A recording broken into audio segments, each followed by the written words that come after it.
What happens when a psychopathic version of Sid Kajanu from the Eminence in Shadow, who seeks power beyond human capability, is reborn in the Murim world? Yes, he absolutely destroys everyone who stands in his path. A group of priests arrives at the Manhwa sect, but what lies before them is nothing but corpses and pools of blood. The horrifying scene leaves them in disbelief, and they quickly conclude that such destruction could only have been caused by some kind of demon. At that moment, an old priest appears before them. His body is battered, covered in blood, and he can barely stand while holding a broken sword. In a painful voice, he says that Mount Hua has been wiped out. One of the priests recognizes him and speaks in disbelief, realizing that a plum blossom swordsman is somehow still alive. Gathering his last strength, the crippled priest reveals that the entire sect was destroyed by just one man. The moment those words are spoken, red slashes suddenly appear behind the priest, terrifying everyone present. The surrounding priests immediately try to block the attacks as a massive shockwave spreads through the area, almost like a small explosion. Dust fills the air while those standing at the sides struggle to defend themselves. When the dust finally settles, the priests are stunned by what they see. The crippled priest has been sliced cleanly in half. Enraged and shocked, one of them shouts and demands that the attacker reveal himself. A mysterious man then begins walking toward them while holding the severed head of the crippled priest. Standing among the gathered warriors are the leaders of the four great sects Shaolin, Wudang, Qingchang, and Namgung. The unknown man standing before them is the protagonist. He reveals himself with a sword soaked in blood and an overwhelming aura surrounding him. With a cold expression, he calmly remarks that quite a crowd has gathered. The four priests are furious and demand to know why he carried out such a massacre. The protagonist shows no concern at all and casually explains that he has been searching for the strongest warriors but did not find anyone worth his time. He then throws the severed head toward them, and only then do they realize that it belongs to the sect leader of Mount Hua. The protagonist raises his sword and points it directly at the four priests. Consumed by rage and bloodlust, they take their battle stances and charge toward him, determined to kill him and bring peace to the souls of Mount Hua. Meanwhile, the protagonist appears to be enjoying the situation. Just as the battle is about to unfold, the screen suddenly turns white and the visuals begin to scatter. The scene shifts to a dark room where the protagonist is sitting comfortably on a sofa while playing a virtual reality game. The game ends when he is defeated by the combined attack of the four priests. The game is called Murim Online, a virtual world known for its extreme violence, including severed limbs, decapitations, and brutal combat. Because of its graphic nature, many complaints have demanded the game to be shut down. However, this brutality is exactly why the protagonist enjoys it so much. While sitting on the sofa, he casually watches the news on television. The broadcast reports that Mr. No of Dade Corporation has gone missing. Suddenly, a voice cries out for help from somewhere nearby. The protagonist turns around, remembers something, grabs a hammer, and walks toward the source of the voice. The man calling for help is none other than Mr. No, the same man who was reported missing on the news. It quickly becomes clear that Mr. No was kidnapped by the protagonist. Mr. No is kneeling on the floor with his arms tied by rope while blood runs down his face as he desperately begs for help. The protagonist shows no interest in saving him and instead grabs him by the face. Mr. No claims that he has done nothing wrong and does not understand why he was kidnapped. In response, the protagonist throws several photographs onto the ground in front of him. The images show Mr. No torturing unknown NPCs in brutal ways, revealing the horrifying truth about him. Shock spreads across Mr. No's face as he asks how those photos were obtained. Without hesitation, the protagonist begins beating him mercilessly. Mr. No fights back by slamming his head into the protagonist's stomach and forcing him backward. He then stands up, breaks free from the ropes around his arms, and looks like a wild beast. Mr. No grabs the hammer and charges forward, preparing to attack. The protagonist simply smiles because the outcome is already obvious. He easily dodges the attacks, punches Mr. No directly in the stomach with full force, and follows it with a powerful kick to the face. Within moments, Mr. No is completely overwhelmed and defeated with almost no effort. Mr. No collapses onto the floor and begins crawling away while begging for his life and saying he does not want to die. The protagonist calmly delivers a chilling monologue, explaining that most humans are herbivores while a minority act like carnivores who hunt and devour the weak. He then states that he is the one who hunts those carnivores. As the words are spoken, Mr. No notices something horrifying behind him. Inside a container are several mummified corpses. Terrified beyond words, he realizes the true nature of the man standing before him. The protagonist approaches slowly with the hammer and declares that he is a hunter. Just as he prepares to finish Mr. No, the door behind them suddenly explodes open and the police storm inside. An officer announces that Dong Bongsu is under arrest for suspicion of murder, kidnapping, and false imprisonment. Dong Dong Bongsu is the name of the protagonist. He appears slightly surprised and wonders how the police found the place. The officer raises his gun, fires a shot, and orders Dong to freeze. The bullet grazes him, but he shows no fear at all. Instead, Dong smiles at the officers and begins explaining the truth about Mr. No. He reveals that Mr. No tortured 6 women, took pictures while tormenting them, and eventually murdered them. Dong calmly states that every person he killed was a murderer and that the one the police should be shooting is Mr. No, not him. Despite hearing this, the officer shows no concern and simply calls Dong a psychopath and a killer. Dong had already expected such a reaction from the police. Without hesitation, Dong swings the hammer with all his strength toward Mr. No. The officer panics and shouts for him to stop before firing again. Dong crushes Mr. No's skull with the hammer, but at the same moment he is shot. As he collapses, Dong thinks about his final wish. If he is given another chance at life, he wants it to be a world filled with beasts he can kill endlessly, a world like Murim. A bright light begins to appear and the visuals start scattering just like inside the virtual reality game. Suddenly, Dong wakes up inside a barn. He is completely confused and wonders how he is alive after being shot. A random NPC standing nearby says that he was certain Dong would die. While Dong is still trying to understand the situation, the NPC grabs him by the collar, threatens him, and tries to attack him. Eventually, the NPC lets him go but warns him to leave the place by tomorrow. After the man leaves, Dong becomes enraged and grabs a stone before charging toward him. However, his body suddenly collapses and he falls to the ground. Only then does he realize something is terribly wrong. This is not his original body. The body he now inhabits is extremely malnourished, covered with wounds, and barely has any flesh on it. When Dong looks outside the window, the surroundings feel strangely familiar. It is Murim. For a moment, he cannot believe what he is seeing. His final wish has actually come true. He grabs his head and begins laughing like a madman while tears stream down his face. At that moment, a message suddenly appears in front of him saying that player Dong Bongsu is welcomed to Murim Online, the world where the strongest exist. Let us go back to the past of the previous owner of this body. Dong appears to be cleaning horse manure inside the stables. Suddenly, someone kicks the door while shouting Sozum. The person who enters is another NPC named Ma Chill. Sozum tells Ma Chill that he has not finished cleaning the stables yet. However, Ma Chill immediately grabs Dong's face roughly and orders him to do exactly what he says. It seems that the Danri clan is the one providing Sozum with food and shelter. In the next scene, Sozum is with another NPC named Dong O. The two of them are there to transport a large number of weapons somewhere else. The shopkeeper tells them that moving all those weapons will be difficult for just 2 people. Dong O then punches Sozum in the stomach and calls him a horse. In this world, every NPC treats Sozum like trash. Since he is a slave, they believe they can treat him however they want. Dong O orders Sozum to carry all the weapons and start moving them while he walks away making some excuse. Even the shopkeeper cannot help but feel sorry for Sozum. Sosam does his best to carry all the weapons, but he keeps collapsing to the ground from exhaustion. The weapons scatter across the ground each time he falls, yet he still forces himself to stand up and try again. Eventually, he manages to finish the job, but by the end, he looks like someone who is about to die from exhaustion. When the shopkeeper asks if he is alright, Sozum simply replies that he is fine and begins walking down the road. Suddenly, a huge NPC appears in front of him while he is walking. The man looks at Sozum with pure disgust and tells him to move out of the way. Just as Sozum begins apologizing, the man suddenly starts beating him violently. When and where did everything go wrong, Sozum thinks. Was it when my family died in the typhoon and I was the only survivor? Or was it when I knocked on the gates of the Danri family just to stay alive? Maybe it all started the moment I was born into a world like this. Sozum thinks about all of this while being brutally beaten. In the end, he lies helpless on the ground, injured and hopeless, quietly muttering the words, "Save me." A bright light suddenly shines and Dong wakes up inside the stable. It is extremely difficult for Dong to even stand in this body. Dong realizes that he is now inside Sozum's body and had just experienced his memories. He also notices that he is working in the same stable that Sozum worked in within those memories. Dong soon concludes that the real Sozum has died and that he has taken over Sozum's body. While he is thinking about all this, he suddenly notices something on his right side. It is a status window from Murim Online. The message on the window reads, "Welcome to Murim Online, the world where the strongest exist." At the same time, Ma Chill appears carrying a bowl of food for Dong. Since Ma Chill despises him, he simply throws the food toward Dong before leaving. It has already been 2 weeks since Dong woke up in this world. During that time, he has gathered some information from Ma Chill and from observing the outside world. First, the people in this world use Chinese characters, but this place is not actually China. The reason is the existence of martial arts. In this world, people can fly and move faster than the eye can follow, just like a real-life version of Murim Online. Second, there is the system and status window that only Dong can see. Earlier, Dong had some doubts about whether this world was real, but now he is convinced that it truly exists. Everyone here is alive and behaves like real people. This makes Dong question whether he himself is a human or merely a player. While he is lost in these thoughts, Dong-o suddenly arrives. He begins threatening Dong, but Dong completely ignores him. Instead, he grabs the bowl of food and calmly starts eating. Feeling ignored, Dong-o becomes furious. Do you want to die? Just as Dong-o is about to say this, Dong suddenly breaks the bowl, grabs a sharp piece of it, and stabs Dong-o directly in the neck. The kid you once knew died a long time ago, Dong whispers into Dong-o's ear as his life begins to fade away. Dong-o desperately presses his hand against the wound, trying to survive, but Dong shows no mercy and continues stabbing him again and again. Dong looks like a devil, smiling as he slashes Dong-o repeatedly. In truth, Dong-o deserved it. Blood continues pouring over Dong. He looks up at the blood-colored sky and shouts, "Am I a human or a player? It does not matter." At that moment, Dong resembles a demon craving blood. He is now completely certain that this world is real. Dong then begins another cold monologue. "The great law of this world is something I felt from that bastard and from Ma Chill. The weak become prey for the strong. The strong are worshipped and respected. If this is the kind of world it is, then I can hunt as much as I want without hiding my true nature. People like me and even more monstrous carnivores.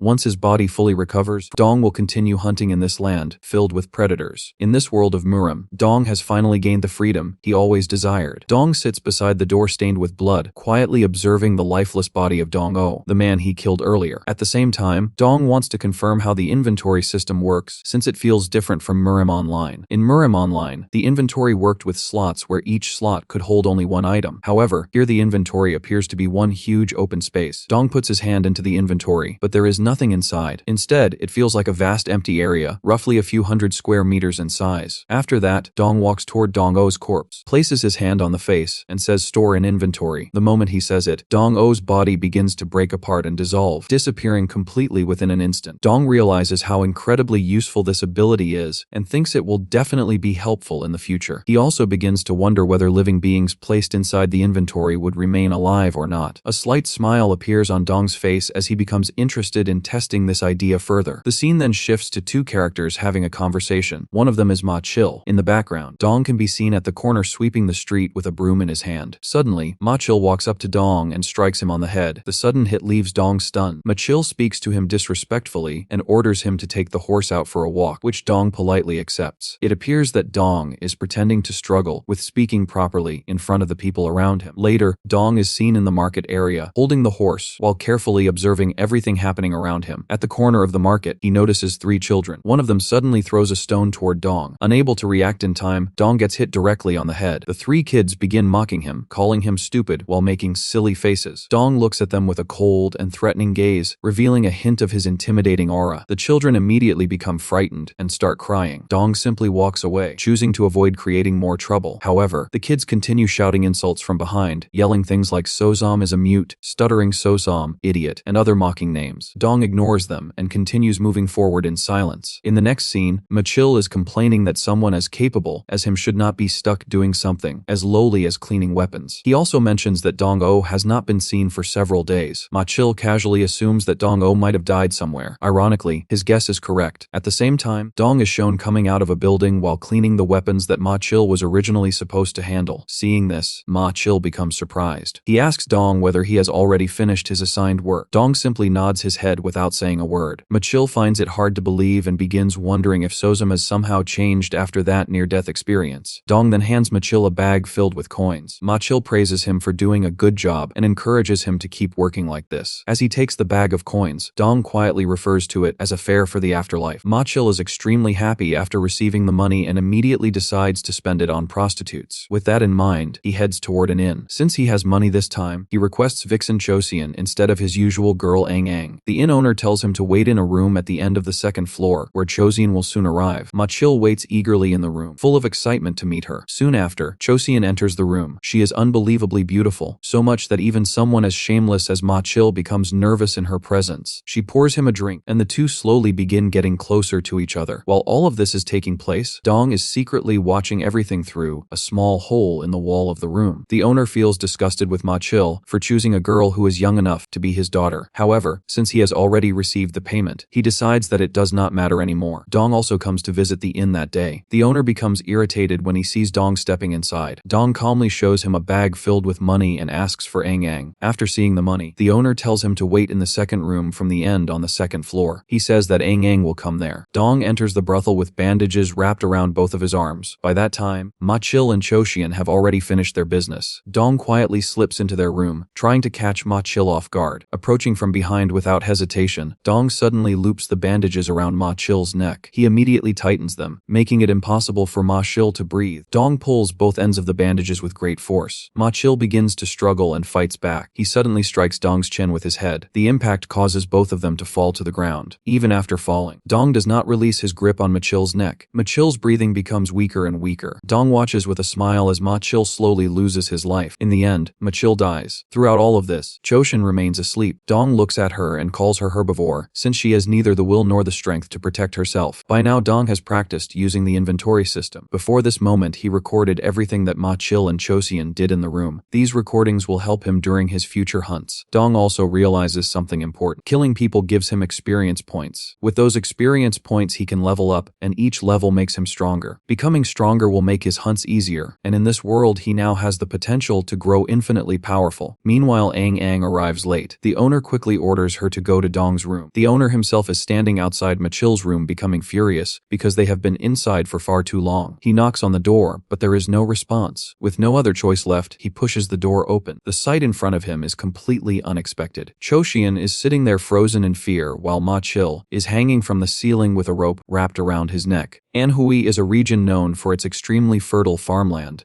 The Huai River runs across the northern side while the Yangtze River passes through the center, forming vast plains filled with lakes and waterways. Because transportation and trade were convenient, the region gradually became prosperous. However, wealth often attracts trouble. Bandits and rogue martial artists frequently caused chaos, which led to the rise of many martial clans and sects that aimed to protect the land and maintain justice in the Murim world. The most powerful force in Anhui is the Namgung clan, recognized as one of the 5 great clans of the Central Plains. Another influential group is the Danri clan. While it is not as strong as the Namgung clan, the Danri clan has earned great respect thanks to its elite Cross-Heaven Sword division and its intelligence and law enforcement organization called the Black Crow Squad. Recently, however, this formidable intelligence unit has been struggling to solve a strange new case. Gi Dayo, the leader of the Black Crow Squad, is shown reading a scroll that reports yet another suicide. Lately, there has been a sudden surge of suicide cases. Gi describes the situation as a plague spreading across the region.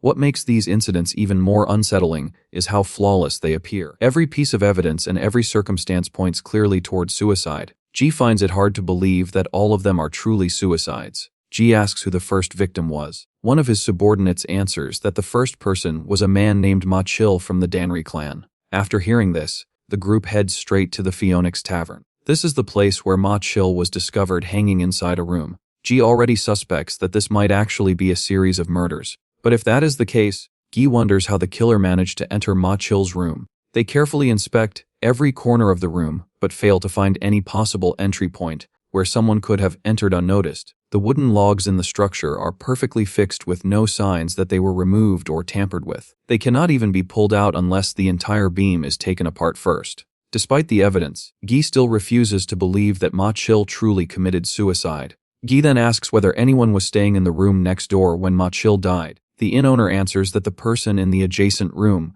was Sozum from the Danri clan. At a busy marketplace, Dong, also known as Sozum, can be seen standing beside a horse while checking his status system. Dong has recently been on a killing spree, which has allowed him to accumulate a large number of experience points. Through his observations, Dong realizes that the amount of experience he gains depends on the strength of the person he kills. Because of this, he concludes that he must start targeting stronger individuals if he wants to grow faster. Meanwhile, a group of thugs approaches Dong and calls out to him. Dong simply stares at them without responding. The thugs begin insulting him, but he continues to ignore them. Unable to tolerate this disrespect, one of them grabs Dong by the hair and starts dragging him. Dong briefly considers killing them. However, he quickly realizes that they are far too weak to provide worthwhile experience points. Killing them might also expose him and bring unnecessary attention. For that reason, Dong decides to endure the beating for now and deal with them later. Just as one of the thugs raises his fist to punch Dong, a voice suddenly echoes through the alley,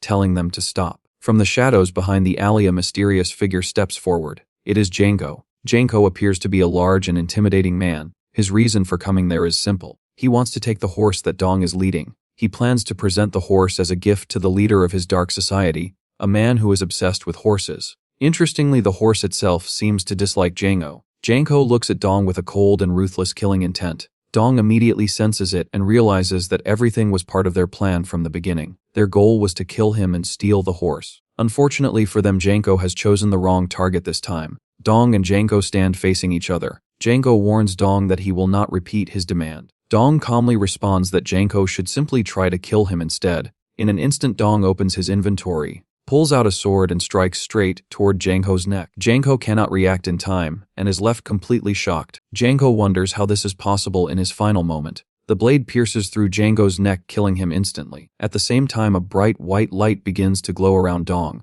He has leveled up, rising from level 1 to level 2. Holding the sword in his hand, Tang releases a terrifying aura that makes him look almost like a demon. Slowly, he begins walking toward the remaining thugs. At this moment, he has completely entered his demon state. The thugs call him a demon. One of the thugs is seen running away in terror, nearly soiling himself. He is sweating, crying, and frantically searching for a way out. Up ahead, he spots a bright light, likely coming from the main market, and screams for help. No one responds. Suddenly, an attack from behind severs one of his legs. He collapses to the ground, stretching his hand in a desperate hope that someone might save him, but it is all in vain. The thug cannot believe that someone as weak as Tang, who was always crying, is about to be the cause of his death. Tang grabs him by the collar and drags his body away. The scene shifts, showing the thug waking up in shock, as if he had just experienced a nightmare. He is still alive, but his entire body is tightly bound with ropes. Tang is present as well, examining the other dead bodies for any useful information. Pressing a sword against the thug's neck, Tang questions him about Jango and the Black Society. The thug explains that the Black Society is one of the unorthodox groups that controls the back alleys of Bongyang, and that Jango was an executive within the organization. Tang then inquires about the leader of the Black Society mentioned by Jango. The thug says the leader's name is Bang Bang Poyum,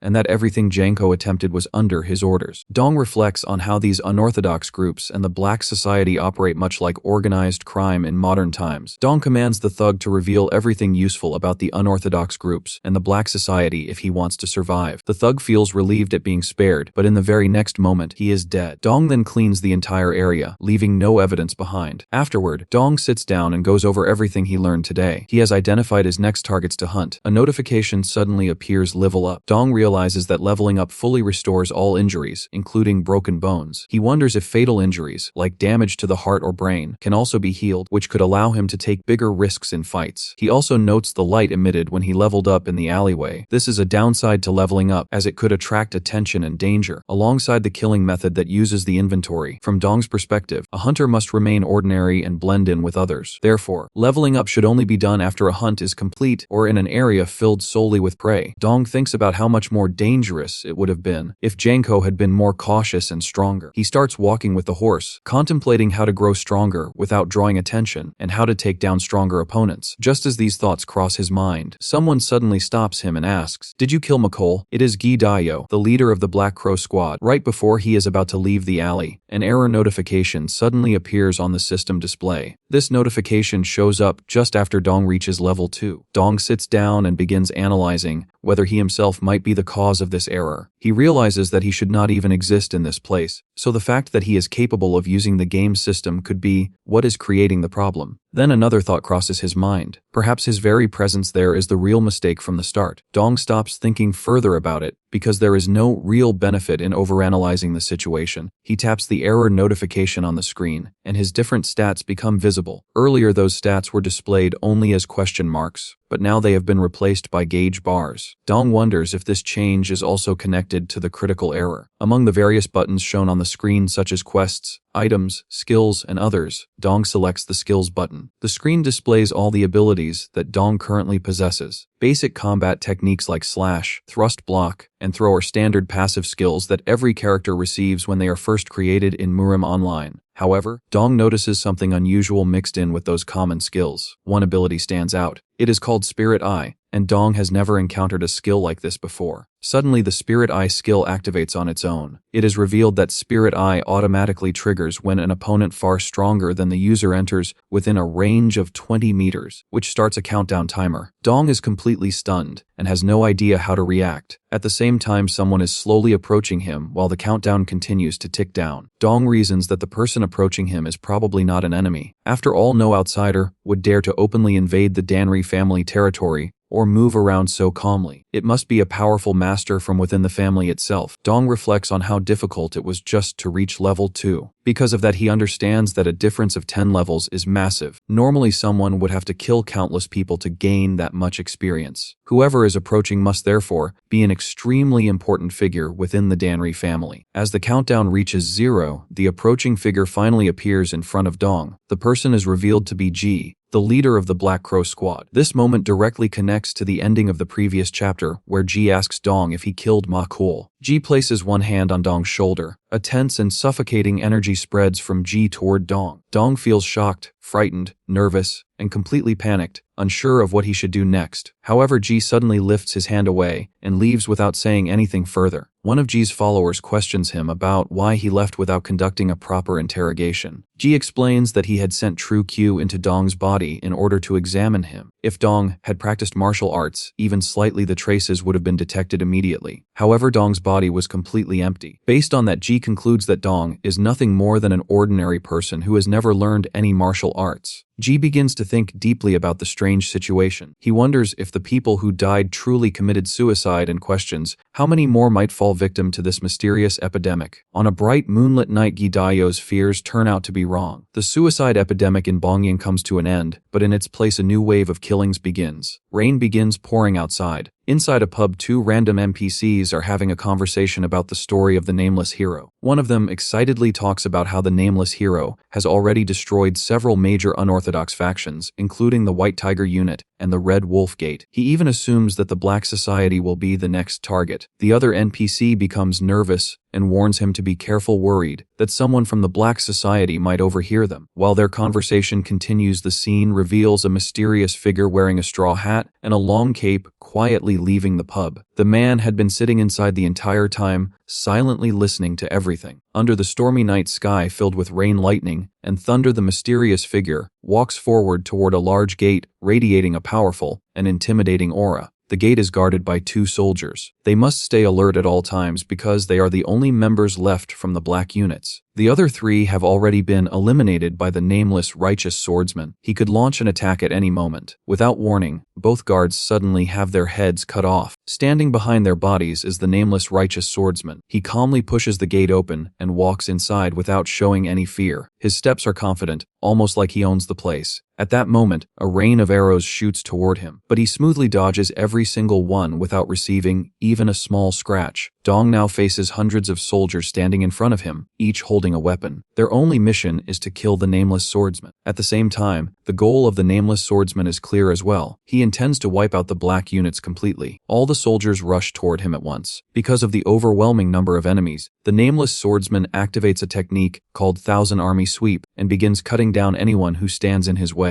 Another soldier charges at the nameless swordsman with a spear. It looks like he is about to attempt something, but it proves useless as he gets pierced by the nameless swordsman's sword. At that moment, another soldier tries to take advantage of the situation and attacks from behind. The nameless swordsman notices the attack, but he cannot move his sword to strike back because the wounded soldier has grabbed onto it. The soldier believes he has finally trapped the nameless swordsman. However, the nameless swordsman still has another option. He quickly opens his inventory, summons a knife, and instantly cuts off the soldier's head. Even though we know that the nameless swordsman is actually Dong or Sosam, I will continue referring to him as the nameless swordsman. The nameless swordsman continues slaughtering everyone around him. Eventually, one soldier manages to land a hit, and blood begins to flow from his mouth. He calmly pulls the sword out of his body, removes his hat, and starts smiling. Once again, he has entered his demon time. From that moment, he begins completely annihilating everyone in the area. The scene then shifts to another character who is hiding while guarding a secret route that leads to Paradise Manor, the estate of the leader. He is trembling with fear and wonders if everyone inside is really being killed by a single person. Soon after, he notices the nameless swordsman standing at the entrance entrance. In panic, he orders his soldiers to shoot arrows at him. The nameless swordsman easily avoids all of them and instantly cuts down the soldiers stationed there by slicing off their heads. The main soldier watches everything happen in front of his eyes. He pulls out his swords and prepares to fight the nameless swordsman, but the fight ends before it can even properly begin. All the soldiers are dead. The only person left for the nameless swordsman to hunt down now is the leader of the Black Society, Bang Poyim. Dong recalls how everything first started.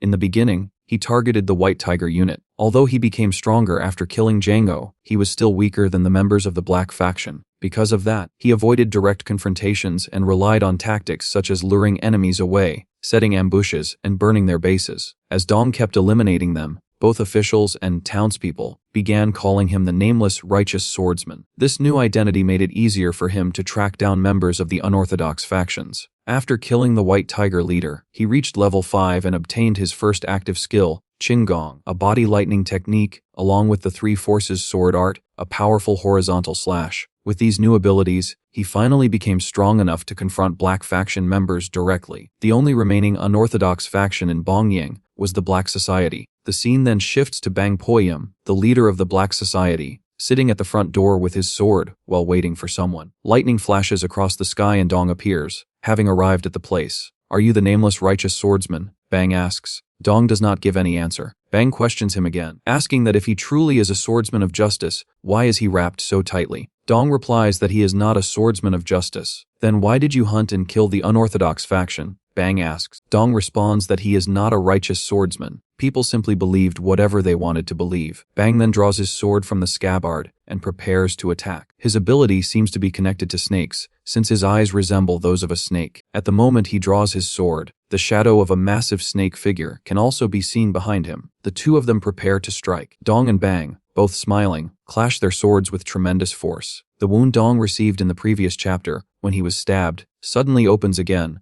most likely due to the sudden movements of his body. Dong becomes distracted by the pain, giving Bang an opportunity. Taking advantage of it, Bang delivers a deep strike to one of Dong's arms. Bang quickly realizes that Dong's body is not in perfect condition. After that, the two of them rush at each other once again. Each time Bang attacks, snake-like figures appear in the background, symbolizing his ability. Dong soon notices that Bang is constantly aiming for his injuries, and if this continues he may lose the fight. Dong attempts to activate the Three Forces sword art, but Bang has another trick ready. Bang suddenly transforms his ordinary-looking sword into a whip sword, catching Dong completely off guard and cutting off one of his arms. Without showing any hesitation, Dong immediately rushes toward Bang and activates Qinggong. A powerful lightning strike hits Bang directly and throws him backward. However, Bang is still not dead. Dong is surprised by this. It appears that Bang had another trick hidden. Now he seems even stronger than before. Bang tears off his clothes, revealing an armor covering his upper body that looks exactly like the skin of a snake. Both of them prepare to face each other once again. Bang is just about to strike Dong with his attack. In response, Dong smashes the ground, sending dust into the air and blocking Bang's vision. Bang calls the attempt useless and swings his attack anyway, striking something in front of him. He believes he has hit Dong, but it turns out to be only a random Black Society member. It was merely a decoy. At that moment, Dong is already in mid-air, preparing his next move. He activates the Three Forces sword art second form core striking slash and immediately aims for Bang's heart. Bang manages to block the strike with his hand and tightly grips Dong's sword, refusing to let it go. Dong quickly opens his inventory and releases a corpse to create another distraction. When Bang looks again, Dong has completely disappeared. Bang starts losing his composure and calls Dong a lunatic. Suddenly, an arrow flies toward him. Bang blocks the arrow with his sword. Irritated by these dirty tactics, he complains, but another arrow suddenly shoots toward him from behind. This time he cannot fully block it, and the arrow slightly cuts his face. Bang becomes increasingly desperate and realizes that he is the one being hunted today. He senses Dong attacking from above and behind him, reacting quickly. Bang swings his whip sword and lands a vicious strike on the attacker. However, to his shock, it is not Dong but the arm that had been cut off earlier. It was yet another decoy. Bang becomes furious. At that exact moment, Dong suddenly appears behind him and thrusts his sword straight through Bang's chest, completely breaking the protective shield as well. With this strike, Dong finally completes his mission of killing every Black Society member in Bongyang. As Bang takes his final breaths, he asks Dong why he carried out such a massacre. Dong replies that he does not need any particular reason. Humans have always behaved like this, from the days when they were apes to the present modern civilization. The strong have always trampled and taken taken from the weak. In this situation, Dong is simply the strong one. Bang dies. Dong levels up, and his entire body is instantly healed. Even the arm he had previously lost is restored. Now fully recovered, he prepares to move on to the next stage, where the prey will be far more difficult to hunt. Dong's next destination is Murim's Jiao. The scene then shifts to an unknown location in the mountains. Inside a room, a shadowy figure sits on a chair, seemingly the leader, surrounded by his followers. He asks them how long it will take before the orthodox demonic war begins. One of them answers that it will take 2 years. We still do not know who this shadowy figure is. He is most likely the final villain. The shadowy leader speaks about slowly starting the grand plan called Guanggun. After that, he orders his followers to execute the first stratagem. A group of civilians are excitedly discussing the recent news that the nameless swordsman has completely wiped out the black society in Bongyang. Many of them praise him as a hero, saying that neither government officials nor the so-called orthodox factions ever protected ordinary people like them. In their eyes, he was the only one who stood up for them, and they believed the criminals deserved to die for everything they had done in the past. However, one person raises a question, wondering if killing every single one of them was truly the right thing to do, even if the swordsman is considered a hero. The others quickly argue back, defending the swordsman and insisting that his actions were completely justified. Throughout the entire conversation, Dong quietly listens as the crowd continues praising the nameless swordsman and cheering for him. After a while, he silently leaves the area. As he walks toward the stable, his spirit eye ability suddenly shows a warning message. According to the message, there is someone inside the stable he should be careful of. Dong opens the stable door and finds Gi Dahyo inside. Standing beside Ji is the head of the Danri clan, the flying heavenly demon sword, Danri Qianwu. Dong immediately lowers his head and bows to Danri. While keeping his head down, Dong notices something strange. Danri appears to be floating slightly above the ground. Ji and Danri begin discussing the upcoming full moon, when the second daughter of the Namgong clan leader will be getting married. Ji seems surprised when he hears that Danri plans to send his most treasured horse as a wedding gift. Danri explains that if it were possible to send one of his own children into the Namgong clan through marriage, he would be willing to give even more than that. Ji asks if Danri is talking about a proper marriage arrangement, something like the 9 bows ceremony. Danri confirms that he indeed wants one of his children to marry into the Namgong clan. Gi then points out that the Namgong clan might not accept someone from their side. Danri replies that this is exactly the reason he called Ji here. He does not care about the method, but he wants Ji to make it happen no matter what. Danri orders Ji to depart tomorrow and says that Dong must go along with them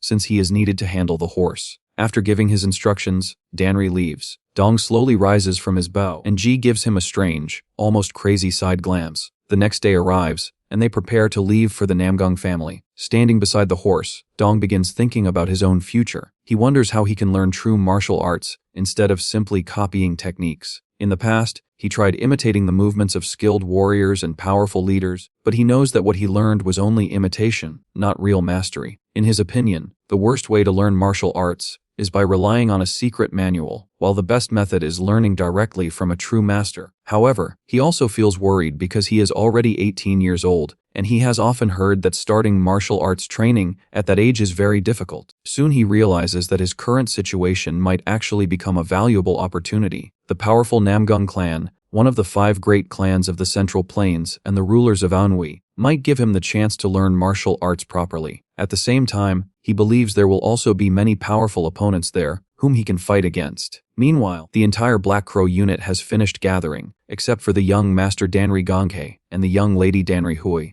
Ji assumes that Danri Ganghe is most likely drinking at some tavern, while Danri Hui dislikes traveling and will probably follow them later. Danri Ganghe is the eldest son of Danri Qianwu and a martial arts genius with excellent talent and understanding. His abilities are strong enough for him to join the Namgong clan as an outer disciple. Unfortunately, his personality causes problems. He is careless and spends too much of his time drinking alcohol and chasing women, which has given him a terrible reputation. Ji and his followers eventually arrive at the place where Danri Ganghe is staying. It looks like Danri has been fighting with someone. However, the one getting beaten badly is actually Ganghai. Seeing this shocking sight leaves Ji completely stunned. At that moment, Dong's spirit eye once again sends him a warning about someone nearby. Ganghai is utterly defeated by his opponent. The man who beat him is an old man with white hair, and one thing is certain. You should never mess with an old man who has white hair. The moment Dong sees the old man, he immediately realizes something deep in his mind. That old man is exactly the kind of master he has been searching for. Gai Dayo, the leader of the Danri clan Black Crow unit, steps forward and orders the old man to stop. He introduces himself and warns that the person being stepped on is the young master of the Danri clan. Guy then threatens that he will not remain silent if the old man does not immediately remove his foot. At the same time, Dong thinks to himself that Ji clearly has no idea who the old man actually is. Even the leader of the Black Crow unit, a man who is known to understand almost everything about the Anhui Murim world, fails to recognize him. This can only mean that the old man is a mysterious and extremely powerful master who comes from outside the region. Dong realizes that with the people currently present, defeating such a person is impossible. Still, he believes they will not be killed. In his mind, a lion would never use its full strength just to crush a tiny insect. The old man casually says that he does not recognize the Danri clan. Is it something to eat? He asks. Hearing this makes Ji furious. The old man remains completely indifferent and again asks whether it is something meant to be eaten or simply something to step on,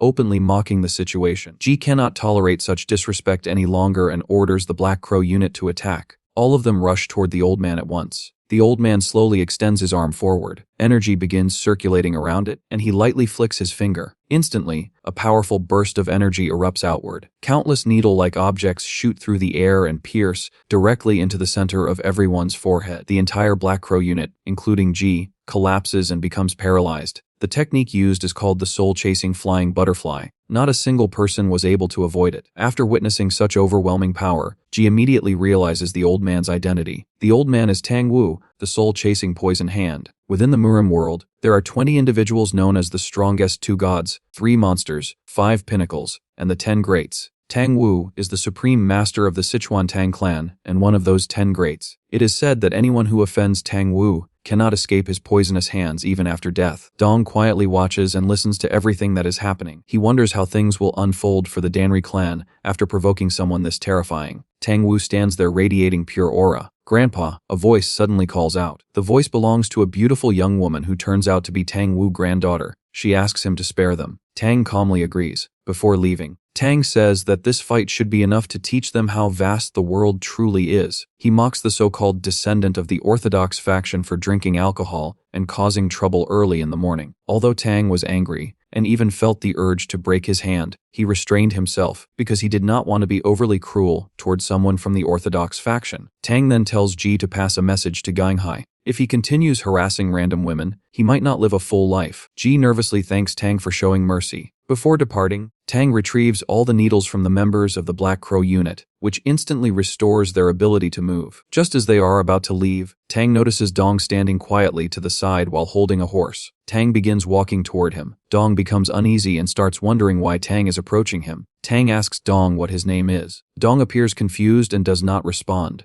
Tang suddenly becomes angry and once again demands to know his name. Dong still gives no response. Tang grows irritated. Gi then explains that Dong is merely a horse handler and that he cannot speak because he is mute. Dong reminds himself that he must continue acting like a mute. At the same time, he wonders if Tang is observing him closely and showing some kind of interest in him. Dong begins to think this might be a chance to discard the identity of Sosam the horse handler. Without warning, Dong suddenly attacks Tang. However, Tang casually catches his hand with ease, gives a sinister laugh, and then releases him as if nothing happened. After that, Tang asks Ji whether he was on his way to the Namgung clan. Ji confirms it and explains that they are traveling there to arrange a marriage alliance. As part of the visit, they are bringing a Fergana horse as a valuable gift. Dong is the one responsible for handling and managing this precious horse. Tang then asks Ji to let the boy go with him. Ji initially refuses, saying that the horse cannot be controlled without the boy, so they cannot leave him behind. Tang proposes a solution. He suggests that they first deliver the horse to the Namgung clan, and once that is done, he will take the boy afterward. Tang promises that he will personally explain the matter to the Namgung clan, and will even send a letter to Ji's clan head along with compensation, if necessary. Ji admits that they had already planned to present the boy together with the horse as part of the gift anyway, so he eventually agrees to Tang's request. Tang laughs loudly, clearly pleased with the arrangement. Later, Tang, his granddaughter Hua, Dong, and Ji along with the members of the Black Crow unit arrive at a house where they will spend the night. Dong remains in the stable, reflecting on how much his abilities have improved since his battle with the Black Society. His control over the inventory has grown stronger, and now he can summon it within about a 1-meter radius around himself. He wonders if continued practice might allow him to extend that distance even further. By using the inventory, he can pull out swords or even corpses and throw them outward. However, the speed is still too slow to catch a true master off guard. As he thinks more about it, he realizes there is another possible use for the ability. Anything that enters his body can be transferred directly into the inventory. Dong considers this technique to be a kind of divine art. He calls it the inventory divine art. At that moment, Hua suddenly appears in front of him. She tells Dong that her grandfather is calling for him and instructs him to follow her. The two of them walk together to the room where Tang is waiting. Hua opens the door, revealing Tang sitting calmly with his legs crossed. Tang tells Dong to come up onto the platform, sit cross-legged, and remove all of his clothes. Dong follows the instructions and sits there completely naked. Tang carefully examines his body and comments that Dong's physique is perfectly suited for something. Tang then takes a small wooden box out of his pocket. Inside it are the Dragon Phoenix golden needles. The moment Hua sees them, she becomes alarmed and asks her grandfather what he intends to do. Tang then brings up a well-known saying about how oranges turn into trifoliate oranges when they are moved to a different land. Dong quickly understands the meaning behind Tang's words. Tang is comparing the Danri clan to one land and the Tang clan to another. Dong himself is the orange, and the trifoliate orange represents what he might become after the change. Tang tells Dong that he intends to perform a powerful ritual on him. The process will be incredibly painful and may even make him wish for death. However, if he manages to survive it, he will gain something far greater in return. Tang also promises that the ritual will cure Dong's muteness. Hua objects strongly, saying that a decision of this magnitude should involve the clan elders. Ignoring her protest, Tang simply looks at Dong and asks him if he is willing to take the surname of the Tang clan. In the Murim world, it is believed that some individuals are born with extraordinary physiques that make them natural martial arts prodigies. Examples include the heavenly meridian body, the wheel-turning sacred emperor aspect, the 9th grade sacred bone, the heavenly martial heart meridian, and the cosmic sacred bone. Such rare gifts are said to appear only once in 10, 100, or even 1,000 years. Anyone born with one of these talents is destined to leave their name in the history of Murim. However, Tang discovers something even more astonishing. He encounters Dong, whose body has no meridians, no acupoints, and no internal pathways at all, things that every normal human should naturally possess. At first, Tang assumes Dong is simply untrained, but after examining him more closely, he realizes that Dong's body is completely empty, almost as if he is not truly human. At that moment, Tang understands the deeper meaning behind it. Since the boy has no existing internal paths, any path that is created within him could become flawless and absolute. With the right training, Dong could even revive the long-forgotten 10,000 flower rain technique and restore it to its former glory. If that happens, the entire Murim world would bow before the Tang family. Tang becomes convinced that the future of the Tang family now rests in Dong's hands. Tang asks Dong whether he is willing to accept the Tang family surname. Dong nods in agreement. Tang then explains that Dong is not yet truly a member of the Tang family. In order to officially receive the Tang surname, he must stand before the family head and the elders and prove that he is worthy of it. Tang also warns him that the process could cost him his life and asks if he is still prepared to go through with it. Dong responds with a determined yes expression. Seeing this, Tang smiles and decides to begin the Great Reformation ritual. Tang instructs Hua to stand guard outside. After that, he summons several needles and begins the ritual. The first needle is inserted into the very top of Dong's head by Tang. At that moment, Dong recalls how he was able to understand everything Tang and Hua had discussed earlier. He had learned the skill of lip reading in the past while hunting prey, which allowed him to silently observe and understand their entire conversation. Because of this, he already knows about the so-called body of no meridians. Dong believes his unusual condition is most likely caused by the mysterious system and status window that only he can see. This makes him neither completely human nor a true character of this world. Since Tang Wu has no way of knowing about the system, Dong concludes that Tang Wu must have come up with the idea of the body of no meridians on his own. Realizing this, Dong decides that the best thing he can do is simply go along with Tang's assumption and continue playing the role. Tang carefully observes the transformation and realizes that this body is something that has never existed before. Even though the acupoints were artificially created during the ritual, there are no blockages in the flow of Qi or blood. In fact, the Qi circulates several times faster than it does in a normal martial artist. To Tang, this is truly a once-in-an-age talent, but precisely because it is so valuable, he becomes even more cautious. He cannot allow anyone else to take this treasure away from him. Tang then opens a wooden box. Inside it are several strange insects, including one known as goo. To ensure that he maintains control over Dong, Tang decides to plant a gu inside his body as a form of insurance. A gu is essentially a poisonous insect that is implanted inside a person's body. It remains dormant without causing any symptoms, unless it is deliberately activated. Tang thinks that if he cannot keep such a rare talent for himself, then it would be better to destroy it rather than allow it to fall into someone else's hands. The ritual continues throughout the entire night and finally ends the next morning. After it is finished, Tang tells Dong that he is now officially a member of the Tang clan, the most powerful family in Sichuan. From this moment onward, Dong receives a new name, Tang Sam. Tang then leaves the room. However, Dong already knows about the gu that was planted in him, so he immediately destroys it. At this moment, Dong feels an overwhelming sense of excitement about his new identity. He no longer needs to pretend to be mute. He is no longer Sozum of the Danri family. Now, he is Tang Sam of the Sichuan Tang family. For the first time in a long time, he feels truly free. A man and a girl are lying in bed, enjoying themselves. Suddenly, a ninja-like figure bursts in and attacks them with a sword. The man notices the attack in time and dodges, but the girl is struck and killed. The man demands, "Who are you?" However, the ninja ignores the question and immediately charges toward him with another strike. At that moment, a sword flies through the air and lands directly in the man's hand. Their blades clash. The man mocks the ninja, calling him weak. He summons another sword to his hand and launches an attack. The ninja evades it, but the man releases several powerful slashes toward him. In response, the ninja uses his own technique to neutralize the incoming strikes. The techniques appear to involve ink. Realizing what it is, the man says that it must be the ink-like killing sword. He then asks if it has been 10 years since they last met, addressing the ninja as Mad Cloud. Mad Cloud replies that it has been 9 years and 190 days. The man asks why Mad Cloud has personally come here. Mad Cloud explains that new orders have been issued and refers to the man as Ash Shadow. He tells Ash Shadow that they must carry out the first stratagem. Hearing this, Ash Shadow trembles with excitement. Ash asks about Shifting Shadow, and Mad Cloud reveals that he is currently with the Namgun clan and will be getting married on the 15th day of the month. Ash is stunned and realizes that Shifting Shadow is the groom. He then asks about the scope of the operation. Mad Cloud answers that everyone is included except Shifting Shadow and Namgong Hai. They also talk about the arrival of the soul-chasing Poison Hand in Anhui, noting that their present forces will not be enough to deal with the situation. Mad Cloud decides that 5 shadows should be sent instead, and Ash agrees that it should be sufficient. After that, Ash asks Mad Cloud for Shifting Shadow's real name. Mad Cloud disappears without giving an answer. Feeling bitter and jealous, Ash reflects on how he once believed that shadows were destined to live alone forever. Yet Shifting Shadow has become a celebrated hero of the Orthodox faction, and is even going to marry the most beautiful woman in Anhui. Meanwhile, he himself remains trapped in a dark and miserable place. Ash calls for one of his guards and orders him to clean the room and the bed. He also commands him to kill every guard who was on duty. The guard responds, "Yes, branch leader." It is then revealed that the location is the heavenly demon divine cult Anhui branch. The branch leader is naked silver demon Pagahile, also known as Ash Shadow. The scene then shifts to Tang and his entire group, who have arrived at the territory where the Namgung clan rules as the dominant power. If you're excited for the next part,